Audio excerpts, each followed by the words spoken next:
बिहार में मुस्लिम वोटर 17% है। तो आखिर ये वोट इस बार के चुनाव में आरजेडी को मिलेगा या फिर बीजेपी की नई योजना पर या फिर प्रशांत किशोर के फेक भाषण पर।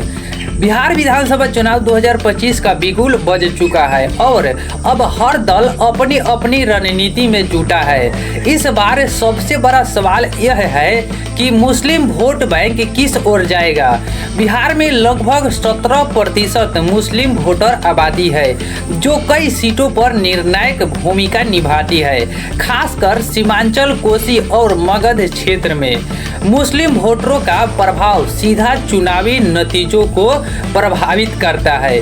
पिछले चुनावों पर नजर डाले तो मुस्लिम वोटरों का बड़ा हिस्सा आरजेडी और कांग्रेस गठबंधन के साथ जाता रहा। वजह साफ है, लालू यादव की रणनीति हमेशा से सेक्युलर छवि पर आधारित रही और मुस्लिम यादव समीकरण MY फैक्टर आरजेडी की जीत की कुंजी मानी जाती रही।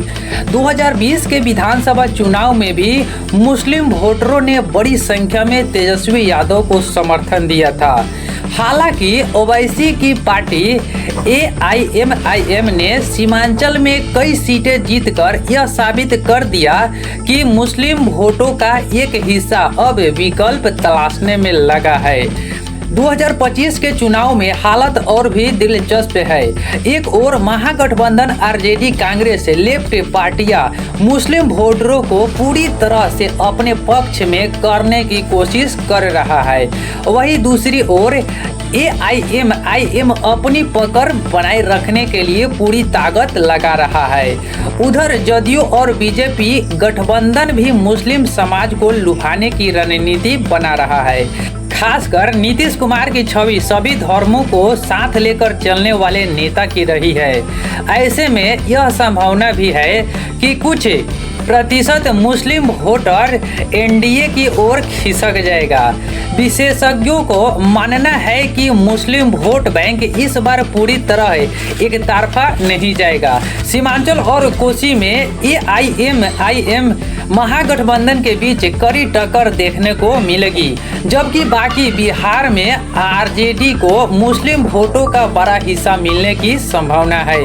बीजेपी जदयू को भी उम्मीद है कि उनके विकास और कानून व्यवस्था के मुद्दों पर मुस्लिम समाज का एक वर्ग उन्हें भी वोट कर सकता है। कुल मिलाकर कहा जा सकता है कि 2025 के विधानसभा चुनाव में मुस्लिम वोटों की दिशा यह तय करेगी कि किस गठबंधन की सरकार बनाएगी। अगर मुस्लिम वोट एकजुट होकर महागठबंधन की ओर झुकेगा तो तेजस्वी यादव को बड़ा फायदा होगा, लेकिन अगर यह वोट बट गया तो NDA को सत्ता की राह आसान हो सकती है। यही वजह है कि इस बार बिहार चुनाव में मुस्लिम वोट बैंक सबसे अहम फैक्टर बनने जा रहा है। दोस्तों, आपको क्या लगता है? आप अपना राय कमेंट में जरूर दीजिएगा।